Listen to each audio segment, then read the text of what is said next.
राधे राधे मेरे class 12th के सभी प्यारे स्टूडेंट्स। मैं विराट चौधरी आप सभी का स्वागत करता हूं आपके अपने यूट्यूब चैनल पढ़ाई लिखाई में।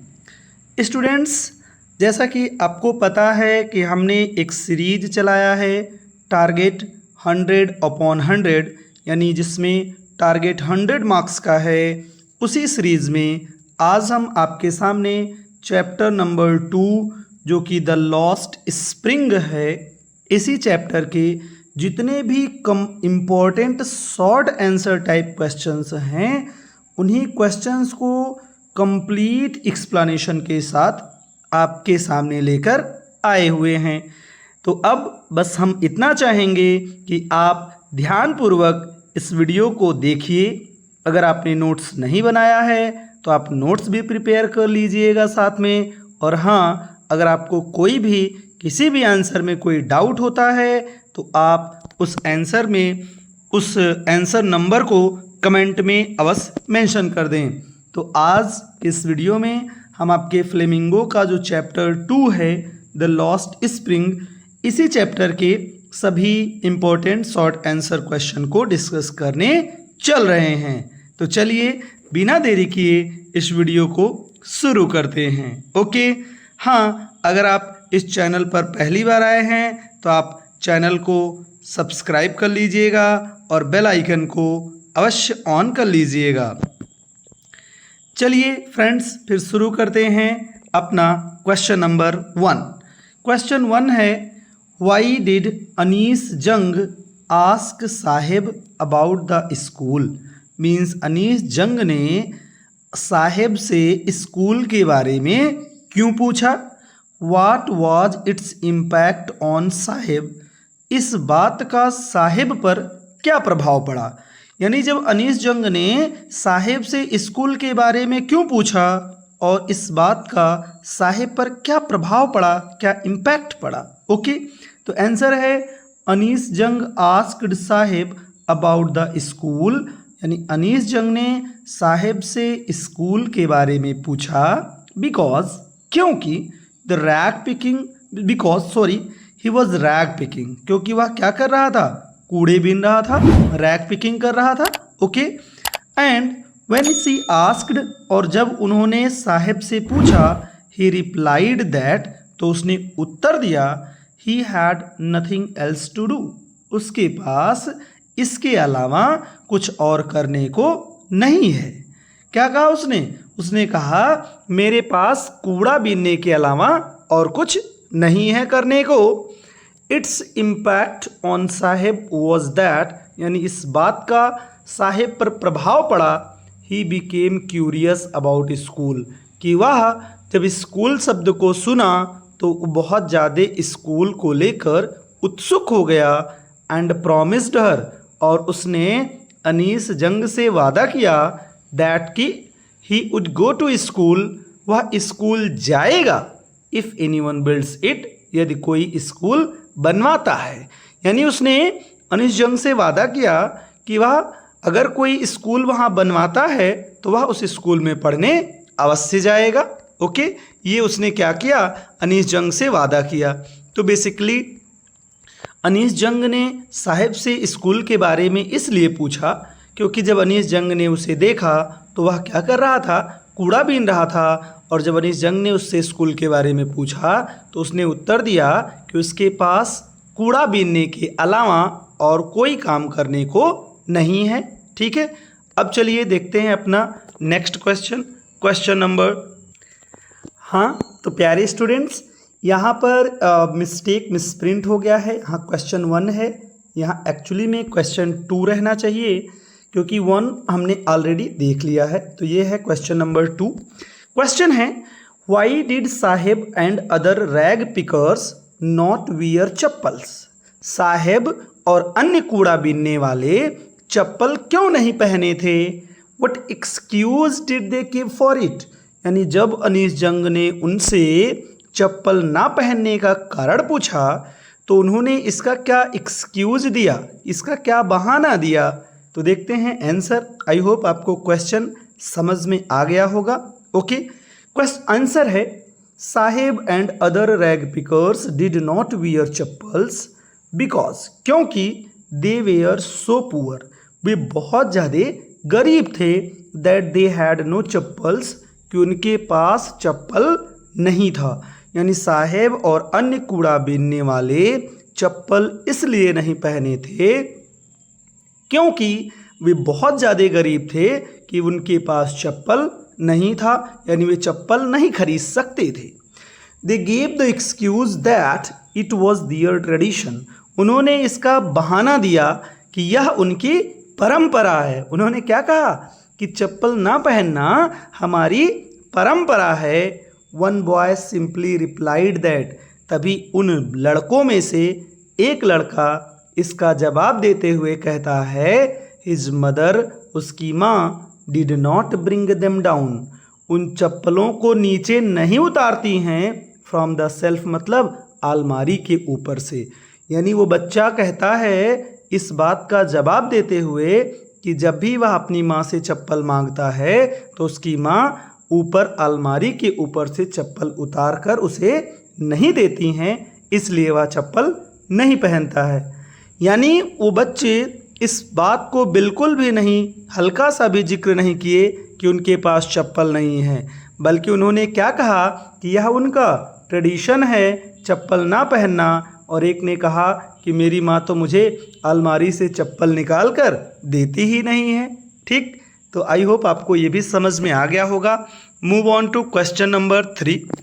क्वेश्चन 3 है हमारा, how many rag pickers used to live in Seemapuri Delhi, यानी सीमापुरी जो दिल्ली में है वहाँ कितने कूड़ा बीनने वाले लोग रहते थे।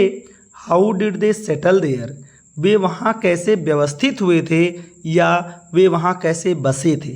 तो यानी वहाँ कितने कूड़ा बीनने वाले थे और वे वहाँ कैसे बस गए थे। तो answer, there lived 10,000 rag pickers in Seemapuri Delhi, यानी सीमापुरी जो नई दिल्ली में यानी दिल्ली में है वहाँ पर 10,000 कूड़ा बीनने वाले लोग रहते थे। बाप रे, 10,000 कूड़ा बीनने वाले। दे वर फ्रॉम ढाका इन बांग्लादेश, दे मतलब वे, वेयर मतलब थे, फ्रॉम ढाका मतलब ढाका से आए हुए थे, इन बांग्लादेश जो कि कहाँ पड़ता है, बांग्लादेश में। तो वे बांग्लादेश की राजधानी ढाका से आए हुए थे। दियर होम्स, उनके घर, एंड फील्ड्स, और उनके खेत, वर रूइंड, बर्बाद हो गए थे, बाय द स्टॉर्म्स, तूफानों के द्वारा, and they arrived there in Seemapuri, और इसलिए वे लोग यहाँ सीमापुरी में आए थे। यानी उनके घर और उनका पूरा खेत वहाँ बांग्लादेश ढाका में आए तूफान से नष्ट हो गया था, इसलिए वे लोग यहाँ भारत में सीमापुरी में आकर बस गए थे। ओके, तो आई होप आपको क्वेश्चन 3 भी समझ में आ गया। अब हम क्वेश्चन 4 देखते हैं। हाँ, अगर आप में से कोई भी साथी इस चैनल पर पहली बार आया है तो आप चैनल को सब्सक्राइब कर लें और बेल आइकन प्रेस कर लेंगे, और वीडियो अगर आपको पसंद आ रहा हो तो आप लाइक ज़रूर कीजिएगा। चलिए क्वेश्चन 4 देखते हैं। क्वेश्चन 4 है, what was the meaning of garbage for children. इसको इम्पोर्टेंट कर लीजिए फ्रेंड्स, क्या कर लें इसको, ये बहुत इम्पोर्टेंट है। कह रहा है what was the meaning of garbage, यानी कूड़े का क्या मतलब था, फॉर चिल्ड्रन, बच्चों के लिए। What did they find in it, वे इस कूड़े में क्या पाते थे। तो कूड़े का बच्चों के लिए क्या मीनिंग था और बच्चे उस कूड़े में क्या पाते थे, ये हमारा क्वेश्चन है। आंसर देखते हैं। The meaning of garbage for children, यानी कूड़े का मतलब बच्चों के लिए, वाज था, wrapped in wonder. Wrapped in wonder बहुत ध्यान से समझिएगा, मतलब कोई आश्चर्य की चीज़ जो किसी चीज़ में लपेटी गई हो, यानी वो आश्चर्य जो ऊपर से रैपिंग किया गया हो, पता ना चल रहा हो अंदर क्या है, ऐसी वो उनके लिए वो कूड़ेदान था और वो कूड़ा था। यानी वो कूड़ा एक रैपर की तरह था, वो एक ऐसी वस्तु आश्चर्य की तरह था कि उसमें उन्हें अचानक से कुछ ऐसी चीज़ मिल जाएगी, और वो किससे होता था, किसी चीज़ से लपेटा होता था। तो बच्चों के लिए कूड़े का मतलब रैप्ड इन वंडर था, यानी आश्चर्य जो किसी चीज़ से लपेटा गया हो। दे फाउंड ए रुपी, वे पाते थे 1 रुपया और 10 रुपी नोट या 10 रुपये नोट, 10 रुपये के नोट भी पाते थे इन इट, उस कूड़े में। एंड समटाइम्स, और कभी कभार, अ सिल्वर क्वाइन, उन्हें एक चांदी का सिक्का भी मिल जाता था। तो उन्हें कूड़े में 1 रुपया या 10 रुपये के नोट या कभी कभार चांदी के सिक्के भी मिल जाया करते थे। तो कूड़े में उन्हें ये सारी चीज़ें मिलती थी। ठीक है, अब चलिए देखते हैं क्वेश्चन नंबर 5। क्वेश्चन 5 इम्पोर्टेंट है, कई बार ये प्रीवियस ईयर में आ चुका है। अब ध्यान से समझिएगा। क्वेश्चन नंबर 5 कह रहा, why did Saheb join the job at milk booth. Saheb ने मिल्क बूथ पर नौकरी क्यों ज्वाइन किया। What was he paid for his service, उसे उसकी सर्विस के लिए कितना भुगतान किया जाता था या कितना पैसा दिया जाता था या क्या कुछ दिया जाता था, बेसिकली ये है। तो साहेब ने मिल्क बूथ पर नौकरी क्यों ज्वाइन किया और वहाँ पर उसे क्या मिलता था। तो आंसर है Saheb joined the job at milk booth, यानी साहेब ने मिल्क बूथ पर नौकरी ज्वाइन किया बिकॉज, क्योंकि he wanted to earn more money, वह और अधिक पैसे कमाना चाहता था।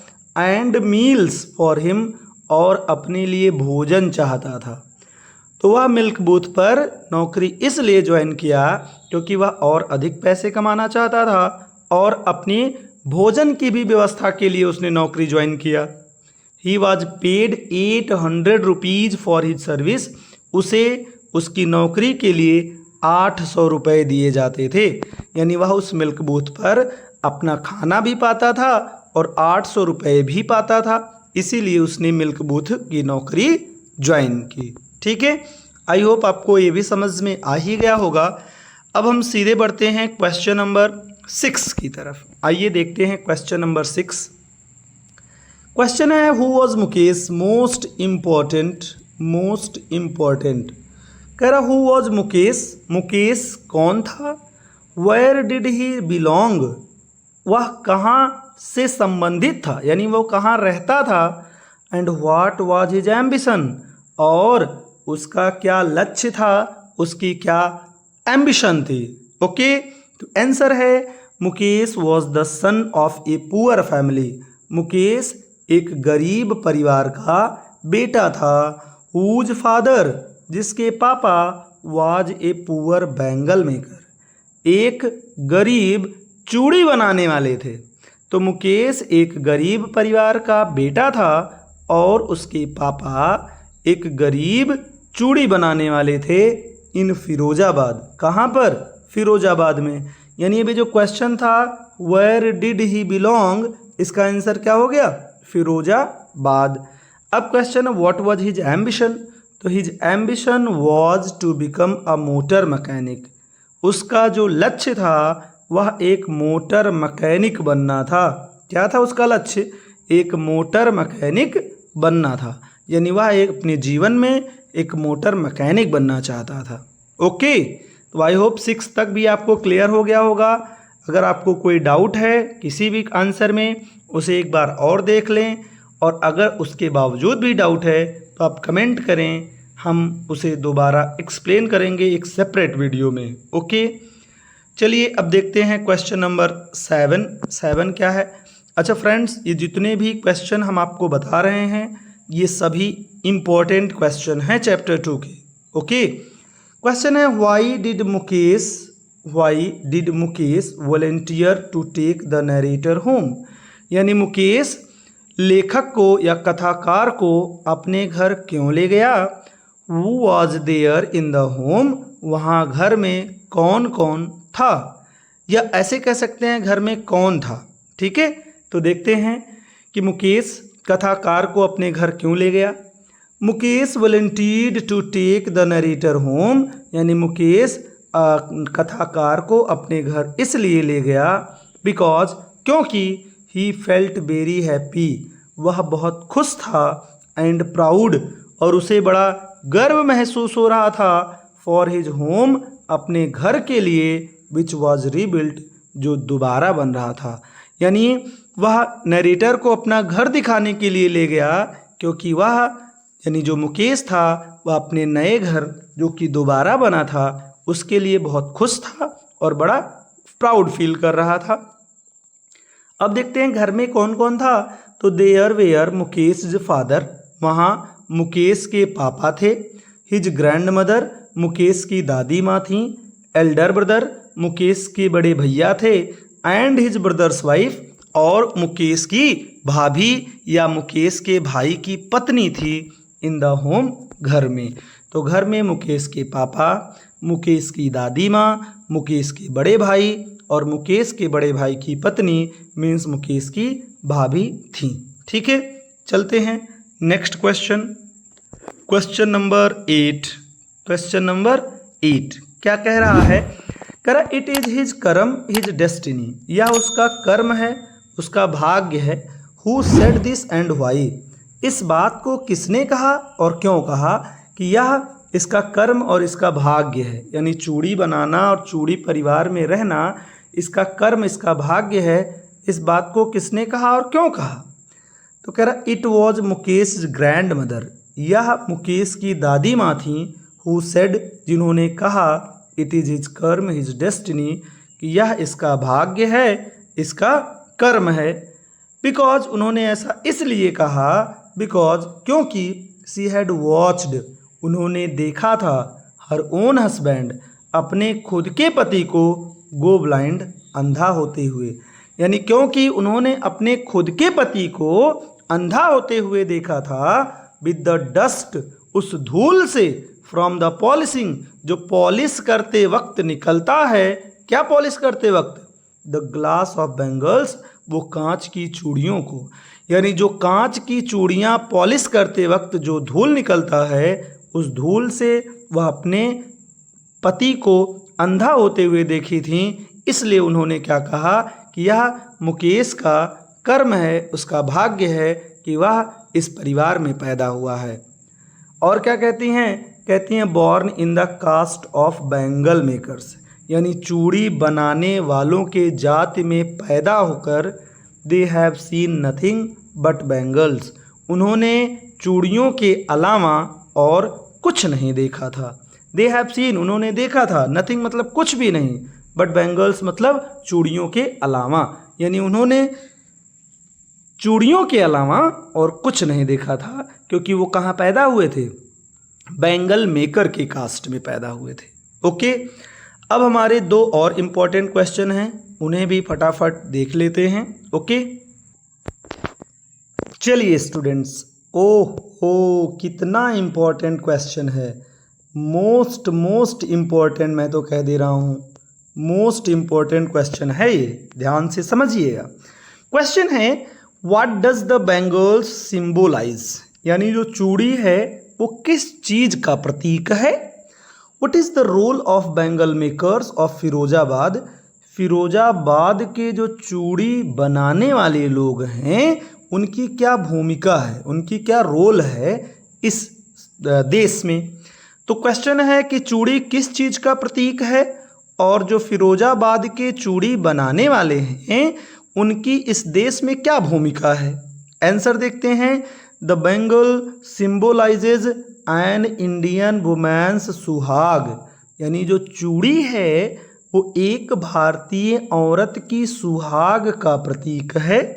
ऑस्पिशियसनेस, जिसे पवित्र माना जाता है इन मैरिज, शादी में, यानी चूड़ी एक भारतीय औरत की सुहाग का प्रतीक है और इसे शादी में पवित्र माना जाता है, शुभ माना जाता है। Okay, the bangle makers of Firozabad, यानी फिरोजाबाद के जो चूड़ी बनाने वाले हैं, हैव स्पेंट जनरेशंस, उन्होंने कई पीढ़ियां बिता दी हैं, टू मेक कलरफुल बैंगल्स, रंग बिरंगी चूड़ियां बनाने में, फॉर ऑल द वुमेन, सभी औरतों के लिए, इन द कंट्री, इस देश में, यानी फिरोजाबाद के जितने भी चूड़ी बनाने वाले हैं उन्होंने कई अपनी पीढ़ियां बिता दी हैं औरतों के लिए, इस देश की औरतों के लिए रंग बिरंगी चूड़ियां बनाने में।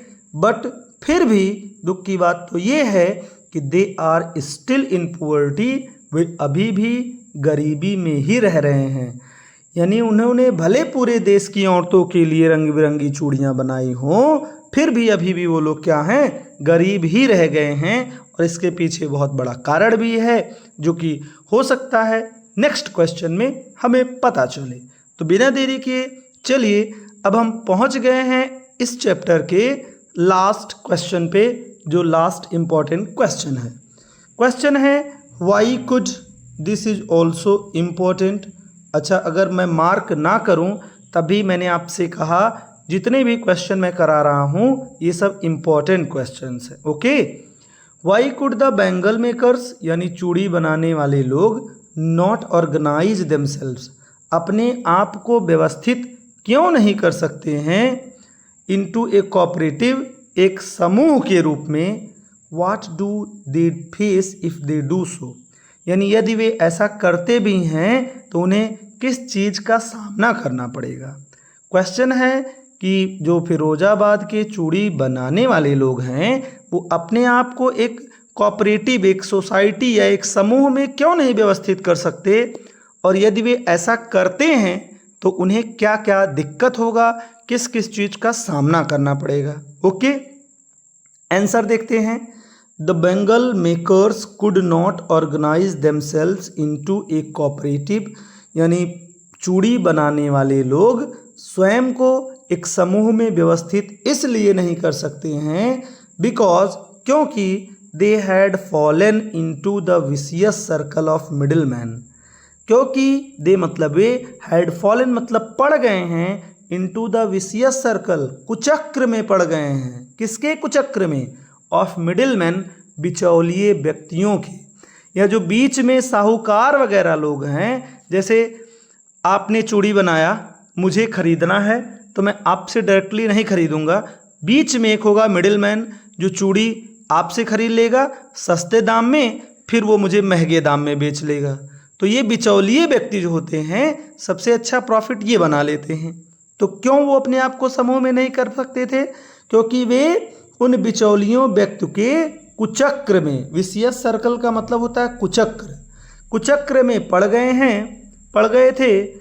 इफ़ दे डू सो, और यदि वे ऐसा करते हैं, यानी यदि वे अपना समूह बनाते हैं, then they will be hauled up by the police, तो वे इन्हें पुलिस के द्वारा घसीट कर ले जाया जाएगा। हॉल्ड अप मतलब घसीटा जाएगा, बीटन पुलिस के द्वारा उन्हें पीटा जाएगा, एंड ड्रैग्ड टू जेल, और उन्हें घींच कर जेल ले जाया जाएगा, फॉर डूइंग समथिंग इलीगल, कुछ भी गैर कानूनी करने के लिए, कुछ भी अवैध करने के लिए उन्हें कहाँ ले जाया जाएगा, जेल में ले जाया जाएगा। लेकिन आपके हिसाब से क्या ये सही है? ये बिल्कुल गलत है कि वो अगर अपने आप को सोसाइटी में बना रहे हैं, समूह में बना रहे हैं, तो अगर आप उन्हें जेल में डाल रहे हैं तो ये बिल्कुल गलत है। लेकिन इसलिए वो नहीं बना पा रहे हैं क्योंकि वो डरते हैं कि यदि वे ऐसा करेंगे तो पुलिस उन्हें घसीट कर जेल में ले जाएगी और पीटेगी भी। ठीक है, तो डियर स्टूडेंट्स, इस वीडियो में हमने आपके चैप्टर 2 के जितने भी शॉर्ट इम्पॉर्टेंट क्वेश्चन थे उसको हमने कवर कर लिया है। अब नेक्स्ट वीडियो में हम आपके सामने इसी चैप्टर के जितने भी मोस्ट इम्पॉर्टेंट लॉन्ग आंसर हैं उन लॉन्ग आंसर्स को लेकर आएंगे। तब तक के लिए आप पढ़ते रहिए, मस्त रहिए और वीडियो को अधिक से अधिक लोगों के पास शेयर ज़रूर कर दीजिएगा। जल्द ही मिलते हैं, तब तक के लिए राधे राधे।